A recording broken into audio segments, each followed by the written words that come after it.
Hey guys, welcome back to ఏజే talks. So yeah, ఈ మధ్య మన ఛానల్లో కొంచెం వీడియోస్ తగ్గాయి, అర్థమవుతుంది. కొంచెం డిఫికల్టీస్ ఉన్నాయి, కొన్ని ప్లాన్స్ ఉన్నాయి, వాటి వల్ల మేనేజ్ చేస్తాను, ట్రై చేస్తున్నాను. ఇంకా ఫాస్ట్ వీడియోస్ తీసుకోవడానికి ట్రై చేస్తాను. బట్ ఈ రోజు మనం మాట్లాడడానికి వచ్చింది మన అనౌన్స్మెంట్స్ గురించి, మన వీడియోల గురించో కాదు. మోస్ట్ ఇంపార్టెంట్లీ మనం ఇప్పుడు మాట్లాడబోయేది ధురంధర్ మూవీ గురించి. సో ధురంధర్ 2 సినిమా వచ్చింది. దీని మీద మనం ఆల్రెడీ లైవ్ పెట్టి మాట్లాడుకున్నాం. క్లియర్ గా సినిమా ఎలా అనిపించింది, ఎంత బాగా మంచి ఎక్స్పీరియన్స్ ఇచ్చింది నాకు. నేను బ్యాక్ టు బ్యాక్ వెళ్ళా 2 సార్లు. మ్యాట్నికి వెళ్ళా, వెంటనే ఫస్ట్ షో కూడా వెళ్ళిపోయా. అంత బాగా నచ్చింది. 8 అవర్స్ స్ట్రైట్ గా చూసా, ఒక్క సెకండ్ కూడా వేస్ట్ చేసి అనిపించలేదు. ఇంట్రా ఇంకెంతసేపు అని ఒక్క ఫీలింగ్ రాలేదు నాకు. 2 సార్లు బ్యాక్ టు బ్యాక్ చూసినా కూడా అంత బాగుంది సినిమా. బట్ ఇది రివ్యూ వీడియో కాదు. బేసికలీ వీడియోని మాట్లాడుకుంటుంది ఏంటంటే, చాలా మంది దురంధర్ సినిమా ప్రాపగండా అన్నారు. ఫస్ట్ పార్ట్ వచ్చినప్పుడు కూడా అన్నారు, ఇప్పుడు కూడా అదే గోల పెడుతున్నారు. ఇన్ఫాక్ట్ ఈసారి ఇంకా ఎక్కువ ఏడుస్తున్నారు. ఆ ఏడుపు మంచిదే, కొంతమంది నిజస్వరూపాలు బయటపడుతూనే ఉన్నాయి. అంటే నాకు విషయం అర్థం కాదు. పార్ట్ 1 లో వీళ్ళకి ప్రాపగండా ఏమనిపించింది, ఆ విషయం నాకు అసలు అర్థం కాలేదు. ఈ సినిమాలో కొన్ని బీజేపీకి కొంచెం సపోర్ట్ ఇచ్చే టైప్ ఆఫ్ సీన్స్ ఉన్నాయి. అఫ్ కోర్స్ ఓకే, అవి ప్రాపగండా అనుకుందాం, వాటిని ఎప్పీస్ చేశారు అనుకుందాం. అంటే చేశారో లేదనేది సెకండరీ, చేశారని అనుకుందాం, వాళ్ళు కరెక్టే. అవి ఎన్ని చోట్ల ఉన్నాయి? 1, 2, 3, మహా అయితే 3 చోట్ల ఉన్నాయి అంతే. అవి పక్కన పెట్టేస్తే మరి మీద సినిమా అంటే 4 గంటల సినిమాలో 3 పాయింట్స్ పట్టుకొని మీరు ప్రాపగండా అనేస్తారు.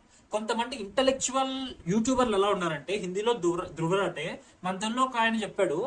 ఆ ధ్రువరాట్ ఏమో హిట్లర్ తో పోలిస్తే మన తెలుగులో ఒక ఆయన ఏమో కిమ్ తో పోలుస్తున్నాడు. So they are comparing this film and our PM with dictators. Dictatorship అంటే ఏంటో తెలుసా ఈ మనుషులకి? అసలు నాకు అర్థం కాదు. ఒక సినిమా వాళ్ళకి కొంచెం ఫేవరబుల్ గా తీసిన మాత్రం వీళ్ళు డిక్టేటర్స్ అయిపోయారు. మన పిఎం మోడీ గారు అండ్ ఆదిత్య గారేమో ఆయన సినిమాలు తీసేవాళ్ళు అయిపోయారు. మరి ఎమర్జెన్సీ మన దేశంలో తీసుకొచ్చిన వాళ్ళు ఎవరు? ఇందిరాగాంధీ గారు. I respect her. She has done very very great things, daring things. ఆవిడ పొజిషన్ లో ఉంటే ఇంకే కాంగ్రెస్ లీడర్ ఆ పని చేసి ఉండేవాడు కాదు. ఆవిడ అలాంటి డెసిషన్స్ తీసుకున్నారు.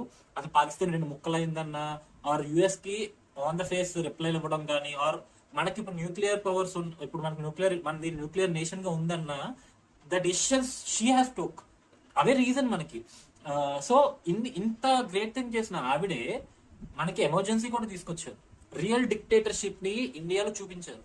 ఆవిడకి ఎగ్నెస్ట్ గా మాట్లాడిన పొలిటికల్ లీడర్స్, అపోజిషన్ ని, నాట్ ఓన్లీ అపోజిషన్, వాళ్ళకి ఎగ్నెస్ట్ వచ్చిన సినిమాలని, రేడియోని అండ్ న్యూస్ ఆర్టికల్స్ ని మొత్తం అందరినీ బ్యాన్ చేయడమే కాకుండా వాళ్ళందరినీ జైల్లో పెట్టారు. That is what called as dictatorship. ఇప్పుడు మరి అలాంటివి ఏం జరుగుతున్నాయి అక్కడ ఇండియాలో? అపోజిషన్ లీడర్లు జైల్లో పెట్టడాలు ఇలాంటివి ఏం జరుగుతున్నాయా? లేదు కదా. మరి డిక్టేటర్షిప్ అని ఎలా అంటారు? This country really is been becoming more democratic. And జనాలు కూడా చూస్తున్నారు వీళ్ళ ప్రాపగండా. వీళ్ళు చేసేది ప్రాపగండా, సినిమా చేసేది ప్రాపగండా కాదు.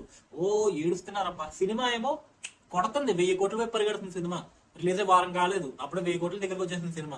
ఆ రేంజ్ లో ఆడుతుంది సినిమా. దట్ ఈస్ నిజానికి ఉన్న బలం. అది Dhurandhar is not a propaganda film. నా వరకు అయితే నాకైతే ప్రాపగండా అనిపించలేదు. బీజేపీని, పిఎం మోడీని కొంచెం పొగిడారు, ఎత్తున్నారే అన్న ఫీలింగ్ అయితే వచ్చింది, రాలేదన్ను. బట్ అది ప్రాపగండా కాదు. The reasons behind the situations, అవి ఎందుకు జరిగాయి అనే రీజన్ చెప్పినట్టు అనిపించింది తప్ప నాకు లేపాలి ఎలివేషన్ ఇవ్వాలి అన్నట్టు అనిపించలేదు నాకు. అలా ఇంకో సినిమా జరిగింది, సేమ్ డే రిలీజ్ అయింది, ఆ సినిమాలో చేసినట్టు అనిపించింది లేపాలని. ఈ సినిమాలో అలా చేయలేదు.